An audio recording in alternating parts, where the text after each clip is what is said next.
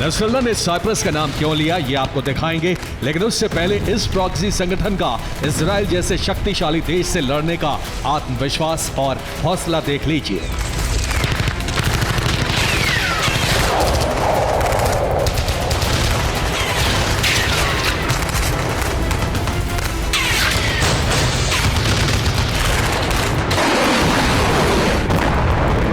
कल तक चंद रॉकेट और ड्रोन की ताकत रखने वाला हिजबुल्ला आज इजराइल और अमेरिका जैसे देशों को क्यों ललकार रहा है, ये भी हिजबुल्ला चीफ ने बता दिया है।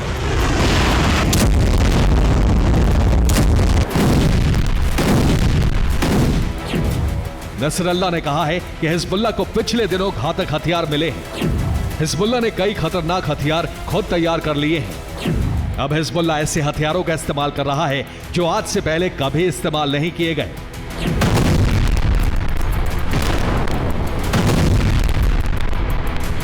नसरल्ला ने इजराइल को धमकी देने के साथ संकेतों में बहुत बड़ी बातें कही, जिसका मतलब हम आपको समझाते हैं।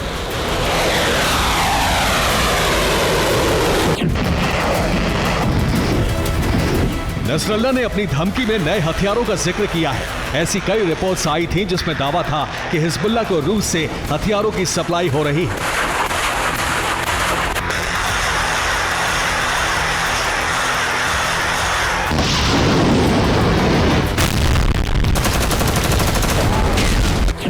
पिछले कुछ महीनों में हमें नए हथियार मिले। सवाल, हथियार किन देशों से मिले? क्या रूस से बैलिस्टिक मिसाइल मिली? क्या ईरान ने लंबी दूरी के ड्रोन दिए? क्या चीन से हथियारों की सप्लाई की गई?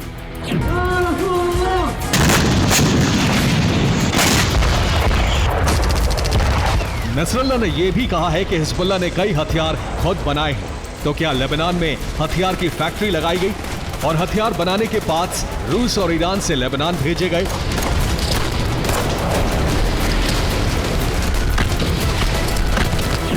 नसरल्ला ने यह भी कहा है कि अभी बहुत हथियार बचे हैं। तो सवाल है, क्या लेबनान में हथियार का बड़ा स्टॉक है? लेबनान में कई महीने से हथियार जमा किए गए, युद्ध के लिए शक्तिशाली बम और मिसाइल मौजूद हैं।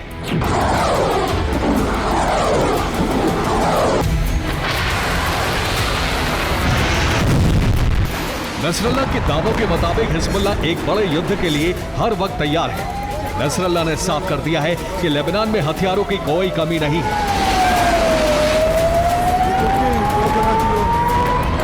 हिजबुल्ला खुद ड्रोन बना रहा है और जो हथियार लेबनान पहुंचने थे वो पहुंच भी चुके हैं। इसका मतलब यही है कि इजराइल पर हमले का समय भी तय था।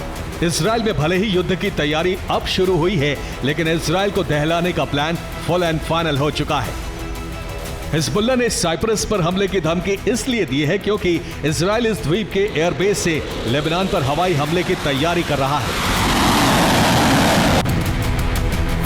इजराइल लेबनान युद्ध में साइप्रस इतना अहम क्यों है और युद्ध की शुरुआत से पहले ही यह हिजबुल्ला के टारगेट पर क्यों आ गया है, ये आपको दिखाते हैं।